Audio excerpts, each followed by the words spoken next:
Okay, just note a few things as we go along.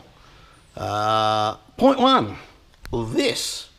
I bought this based on using other people's and other brands. Look, these things are cheap. I think it was, I can't remember what it cost the kit, but it wasn't a lot of money with a battery and sockets and you name it. And you know, you buy something, you think, gee, that was better value for money than I thought. I'm saying it out loud, this thing is just amazing. I cannot believe the power of this thing, how easy it is to use, how light it is. Just bang for buck. Absolutely love it. Really happy. And 5-year warranty, stop it. I can't go and look it up yourself. I think it was $149 for a kit. Great bit of kit. Rubber bushes. This is what I mean about rubber bushes. Completely irrelevant subject, or different subject, sorry, not relevant. Off the track. Now this thing, these bushes are not that old in reality, or as in distance travelled. They're old in age, but they are not old in distance travelled. And as you can see, they're just torn. They've just perished. Maybe, again, a car spent a decade in the tropics, and the tropics is really, really harsh on rubber. But they're knackered, and these saddles were put in at the same time. And these are an olefane, and as you can see, they've hung in a lot better. These shocks and springs are virtually brand new. They haven't done 1,000k. I'm going to rip the shocks out now because I want to take the shock tower tops off, so the wheel well's all prepared for wheel well. So who works on airplanes? So the engine bay is all prepared. Sorry for the panel beaters when I send the car in to get painted. I've bit the bullet. Going to buy the rack and pinion steering. And I'm going to buy RRS's lower control arms as well, because these are a problem thing, these bloody control arms and the bushes and these old XCs. They've come up with a bit of a solution, not particularly cheap, but they're sort of throw in a bit of a package. When I get the invoice, actually I do have the invoice, but I'll go through the costings on that at a later date. How are these ones? Interesting, these ones haven't sagged nearly as bad. That's interesting. They're not too bad, but the ones on the right hand side are knackered. And they're really just not that old. Another thing happens too, these up control arms, these old school ones, this one here I've actually welded. As you can see the weld there, because it cracked many years ago in there. So that was when I had my old arc welder many years ago. So probably wouldn't hurt, take these arms out, strip them, just have a look how the welds are going. The wasps have made themselves a nice home here as well. So I need to clean all this out. Yeah, I just thought I'd mention that. These things there, these impact drivers, just make life so easy. And point of case yesterday when I changed the mold blades, just quick look around, on my wife's John Deere, so it's a big ride on. Normally getting the blades off those things are a nightmare, but it's made it just effortless. We can get a good look now at just how bad this was. Look at that, Barry Crocken. So, but we're getting there. I'll clean this tunnel up today as well. Completely degrease this. This will be all cleaned up by this afternoon, and pretty much an empty engine bay, ready for going to the panel beaters. Cool. Righto, where are we at? Bit of a mess. So what I was doing was taking out the electrical loom.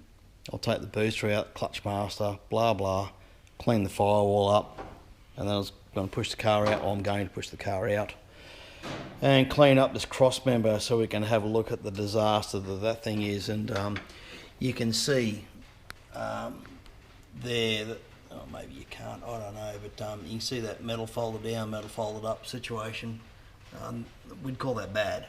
And you can, I don't know if you can see on the camera, but you can see the cross member itself is bent up, and you get a look at the view of the weld that was done by old mate back in the day. Well, it's held, I suppose, so The dilemma with the loom is where they plug in under the steering column, they are fed from inside out, not outside in. So I don't want to cut the loom and make a whole new loom, but I'm really going to have to do some serious rewiring anyway, because like I said, this car, you know, it had LPG, adds heap of wiring. It's got ICE ignition, adds heap of wiring. Thermofans, adds heap of wiring. I rewired the headlights to be individually relayed because the wiring just wasn't good enough back in the day. So, and that's all down there in that jumbled mess. So I'm planning to neaten it all up anyway. So I'm gonna have to bite the bullet. And the only thing in my favour, before I undid all this, I put little paint marks on these relays. So at least I got some sort of reference. Okay, so I disconnect this wire here. I happen to know that's a tack wire anyway, or ignition wire, I beg your pardon. So I'll disconnect it and it'll be off relay number 3. At least I've got some sort of reference, but I really need this loom to go back in through the car. And the only way to do that is effectively turn it back to the way it was when it came out of factory, virtually. So it looks untidy, and I think it's most people's nightmare, but I've done enough wiring that knows that, you know, you just got to methodically work your way through it. So that's what we're doing at the moment. The clutch actuator won't be getting reused, so took that line out. May use the line again, I don't know, but not sure which way I'm going to go with that. Looks like there's a few options. A mate sent me a good reference. He's done it to an old ZJ Fairlane with a top loader. Interesting combination. And good car actually, that thing. Anyway, I'll probably go down that route because it's a route well travelled. And the steering as well. In fact, I spoke to the said company, RRS, and we'll have a chat with the Minister of Home Affairs tonight and make a decision. But, you know, like I said, this steering box is 50,000 K old since overhaul. And I'll just point myself in here. Fail. Have another go, Blue. Grab a rag. Don't scratch the Juco. Jokes. Anyway, point of it is, look at the amount of free play in that on a box that's 50,000 old and it's not moving the output arm. You know, I just don't see the point. The other thing is, I don't think that's done 30. That left, they call it an idle arm from memory, and you know, it's knackered already. So, you know, these things used to just, it's how they used to make them, I suppose. But look, I'm pretty firm. I want the rack and pinion steering, and with the engine out, well, the opportunity's here to do it, which is part of my plan for this thing. So it's not cheap, I can tell you now. It's a big expense for something that steers the wheels, I suppose, at the end of the day. And I could just get a new box and put new bits in and, you know, make it work, but I don't know. I think I just want to do something, and they give me a 5-year warranty as well. They give everyone a 5-year warranty, so I think it's a must do. Yeah, so same with this, all this wiring and pneumatics through here, because this thing's got air conditioning. And this wire here is an interesting one. I didn't come with power windows this car, but I fitted them from a Fairlane I had. I think I said that before. And I plugged it into the pickup point, but to be frank, it just doesn't supply enough power going through the standard loom. So I ran this in lieu of, so it was a direct feed with a fuse in it. I think I'll run a relay for that and make it even better. I'm going to rethink that whole electric window wiring, because all the motors are actually very good, and if you individually test them when they're in the car with pure power from just even a little 12-volt battery, they run up and down fine. So it's the amount of voltage lost across the switches and the old wiring and the way the wiring connects up, and I'll go into that much later when we start reassembling the car. Master cylinder needs a rebuild. You can see it's been leaking oil, and you can see that down the booster there that it stripped all the paint off. But the booster works pretty fine. It looks worse than it is, but I'll blank it up, put it in the blaster, and take it out and see what she looks like. Maybe get a new seal for the vacuum port. We'll see about that. Where else? No, that's about it. So on with that little nightmare. Anyway, righto, take two. Didn't press the button. So this is the loom now, disconnected from all the other wiring that I had that was sitting in there, all the relays, which are over there on the bench now. And all I did was just mark where the wires come from in accordance with the relay that they came off. And all this is pretty much in order. So it's bad marking, but it's a bad arrow, but arrow goes forward, and 6, 1, you can work out the rest of the numbers, right? So relays in order from back to front. So then I've just marked the wires as they come off, the ones that have come off one of those relays. You know, post number 87, for example, post number 86, relay number 4, blah. So that's pretty easy. Now we can feed this back through here with the rest of it, and then all the accessory wirings. Like I said, that's the loom for the ice. That's also ice. That's cruise control, that little one there, and so on and so forth. So we'll get the engine bay nice and clean. Then we can punch it out of the shop and out of the shed, and clean it right up, and then start looking at repairing that cross member. Well, it's a hot day, but I got one of my supervisors. Glad to say we've still got the teddy bear. He's doing as good as could be expected with his cancer, but anyway, little missus come say good day. Hey. So, what are we doing? I wanted to blank for the brake calipers, and they're a fine pitch thread.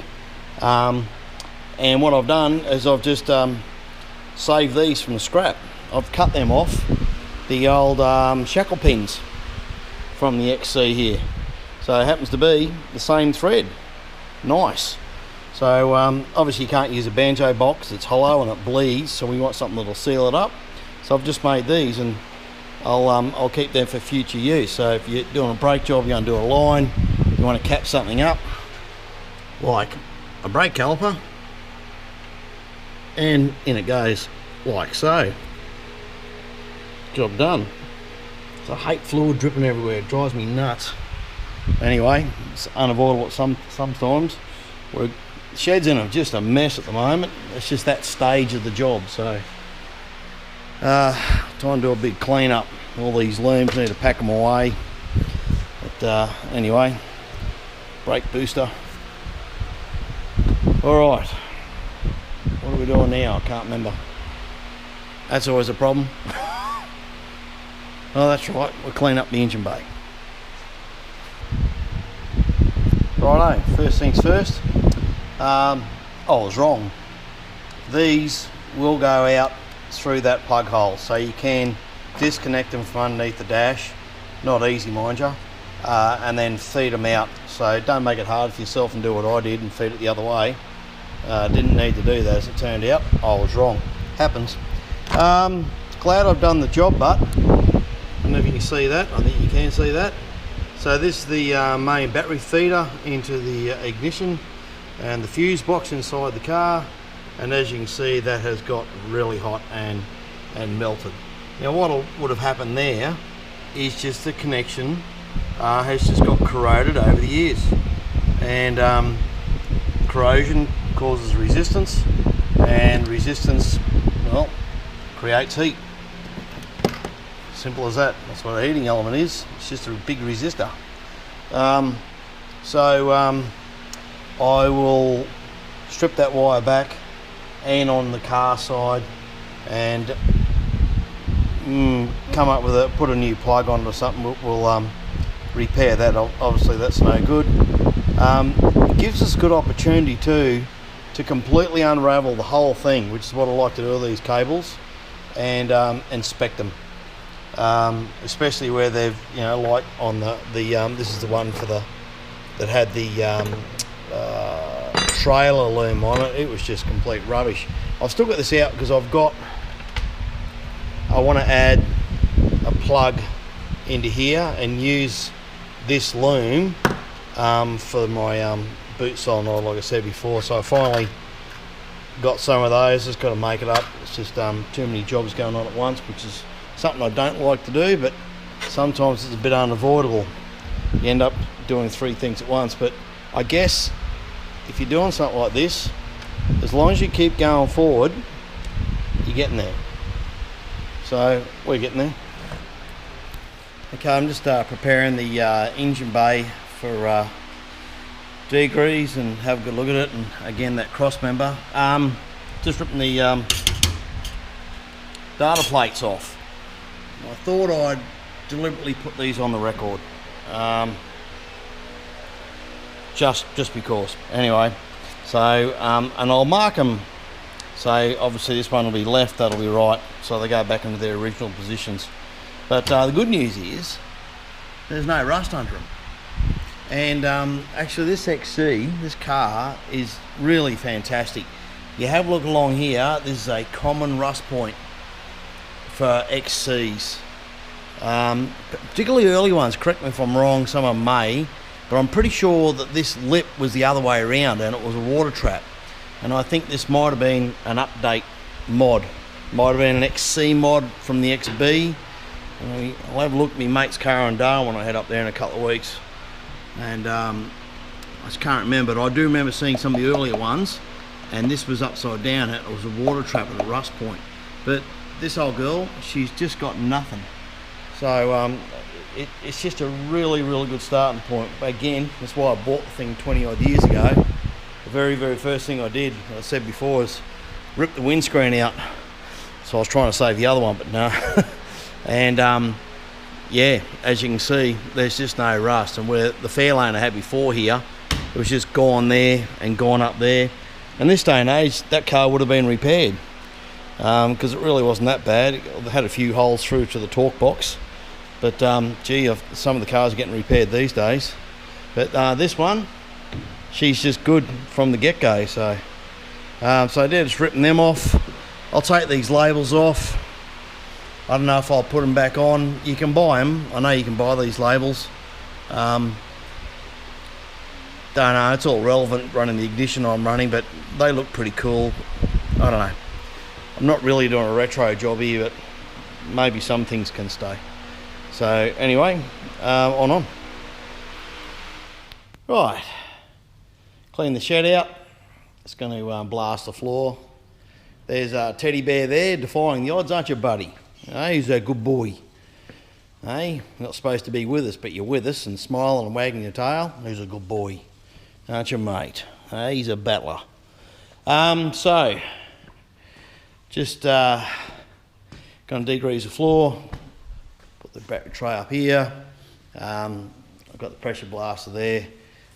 Half dozen cans of Super Cheap's degreaser. I'm letting that soak in now. I'll scrape that off and put it into a rag, put it in the bin.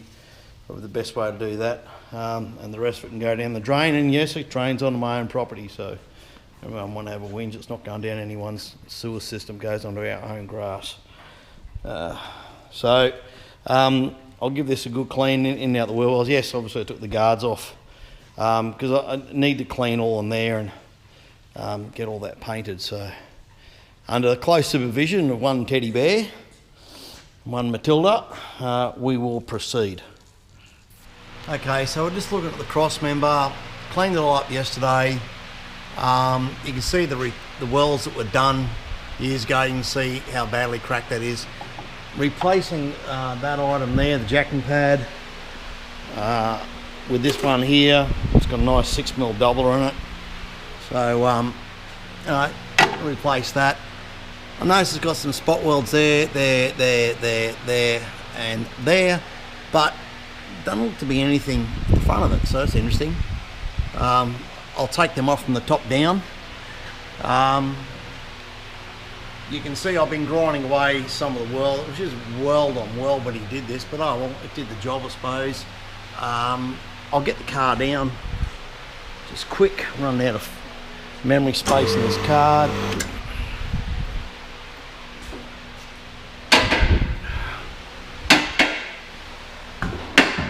Oh, you bugger. It does that sometimes, trying to rush things.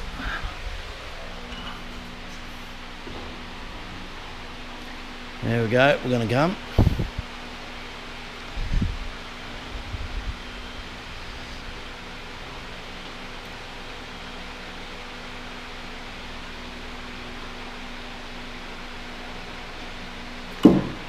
Just get low enough to film. There we go, on the locks. Alright, so cleaning up in here a bit, and as you can see, there's a crack there. There was a crack all the way around. They've welded it, but it's failed again. Not uncommon.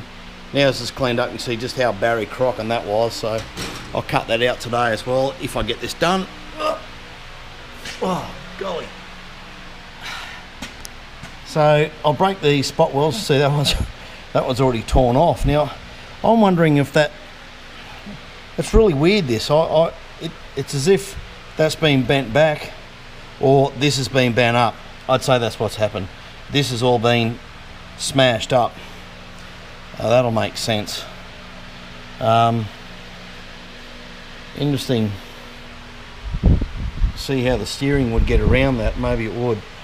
Yeah, clearly that's been torn up, so you can see how much damage this thing's had. I've already panel beated that back down, so it's sort of half straight.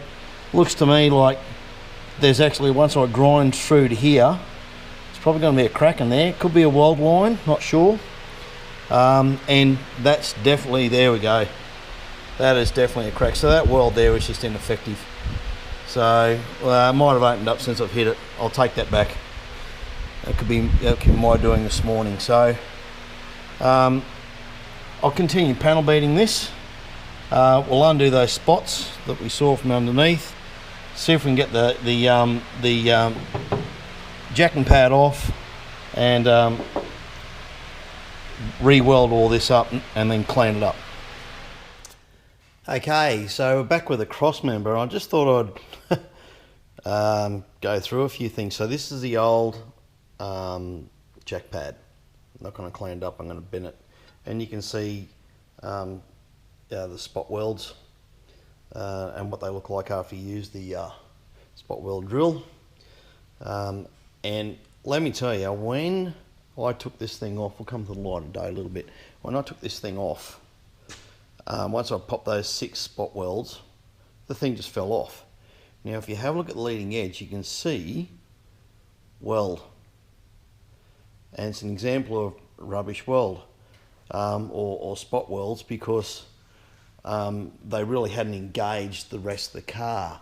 And the reason why this thing looks so weird is because this back flap or sidewall, that'll look good on film I'm sure, was bent so far back that the thing was sitting here.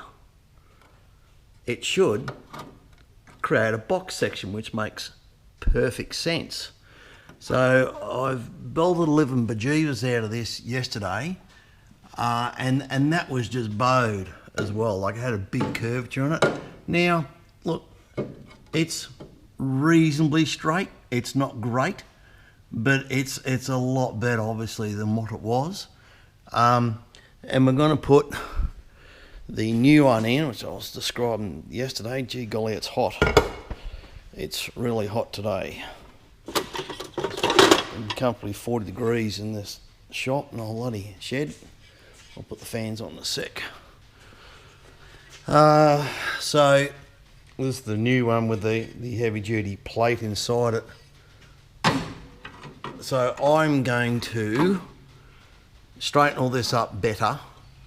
So, and then I'm going to probably drill some holes in here and do a whole lot more welding to fit this thing up. So I want strength, and I will probably create some doublers over the top of this, or even over the back, because that's been, I think, drastically weakened with all the hammering and bending. But yeah, the old one had literally torn off the front, and then this had bent so far back that this was sitting literally there, which I thought, gee, that's really weird.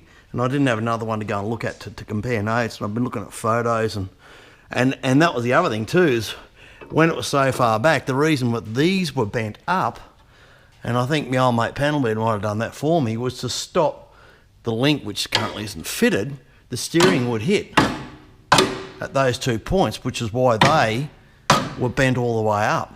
So the thing was really broken. We're going to be a lot better by this afternoon by the time we finish. But yeah, that's what had happened. Literally, you know, and that was original welding from factory that would have failed.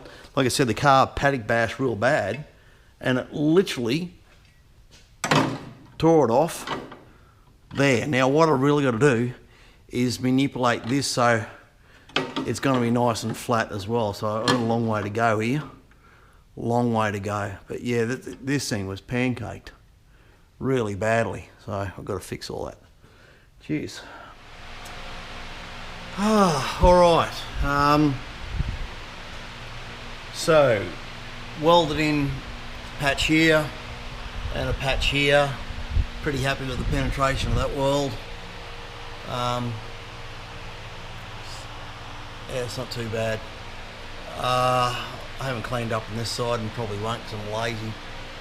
It's going to get boxed in anyway. Don't look too bad from the front. Looks a lot better than when we started. So I'm not going to go any further than that, I don't think.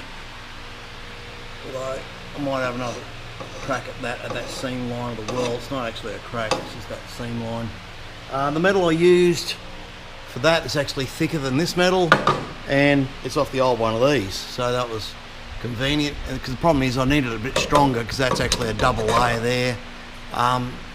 You know, it's not the prettiest job in the world, but this was almost considered unsavable, I think. Now the problem I've got putting that in line, we're still a long way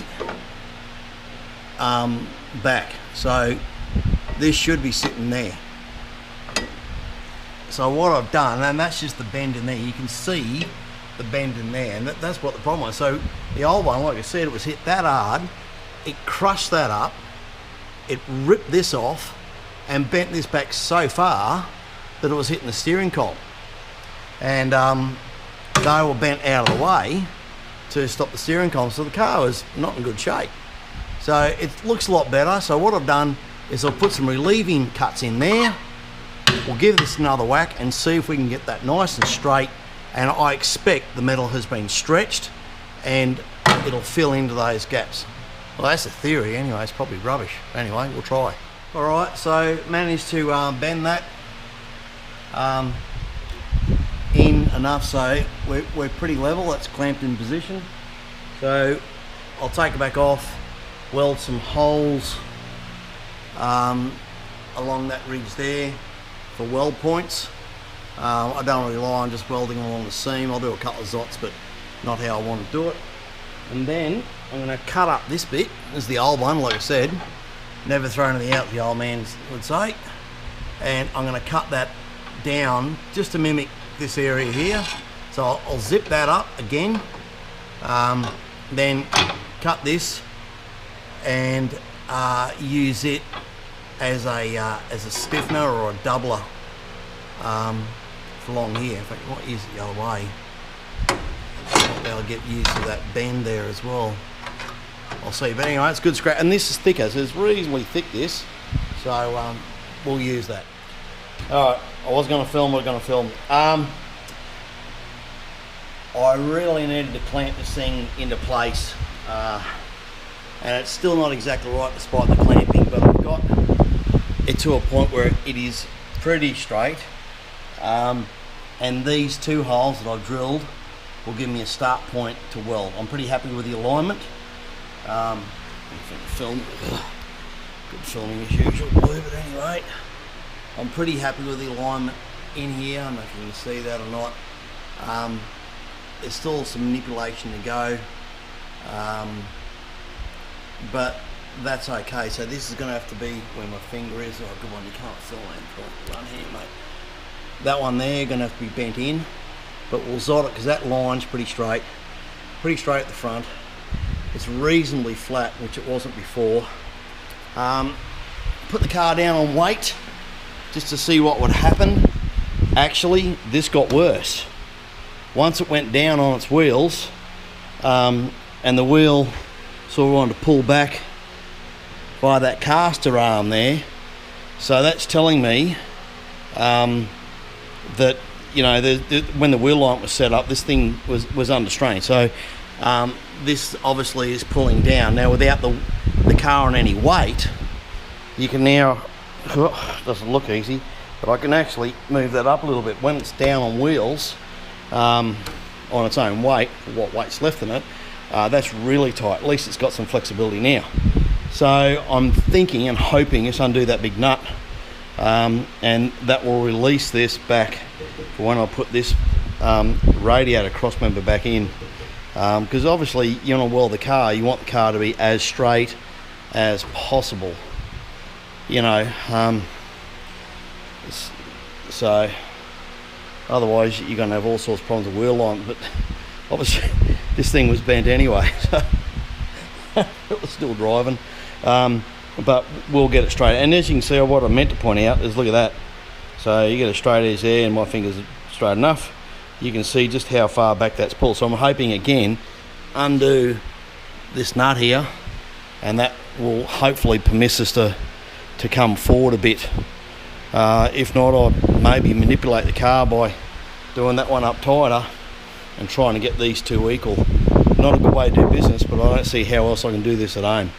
And this is how it's going to be done. So anyway, okay, so that completes the engine cross member anyway. Fairly happy considering how bad this thing was. Look, it's not concourse, but none of this car will be. But saying that, I think there's a lot worse. There's, like I said, there's a 6mm plate welded into this thing. That's going to be a whole lot stronger. Oops, shouldn't touch the paint, probably still wet. That is painted in Kill Rust primer. Like I said, I do the whole car like that, and I think I pointed out before, that motorbike there was done like that. Then it'll get an automotive primer over the top, and you know, then 2-pack by the painter, who's not me. So now at least it looks like a cross member should, and I seam welded it just with how do you call that now? There's a technique we just zot. I can't remember. I can't think at the moment. It's been over 40 degrees all day, and here my head's not in a good place anyway. But I needed to get this done, get the steering back in, so we can move along. So hopefully that's coming up on the film. It's pretty good. And this is the extra double here, along here. So that was just to provide some better rigidity, because this metal was bent so much and it had to be bent back, and like I said, I had to cut it around about here. I cut it, or actually it was around about here and here, to allow it to fold into itself. And when it did that, there was virtually no gap left, because it just stretched. It had just well and truly stretched itself. Let's have a feel on there. The weld has penetrated nicely, so I'm pretty happy with that. I welded this whole lot a lot hotter. Just remember, I'm using 0.6 wire. This metal is a bit thicker than panel, and I really wanted to make sure I penetrated this thing, and I'm happy with the way that's come up. So that's that. That'll be the end for quite a while. I've got to go and do other stuff that pays me, because this doesn't. So cheers.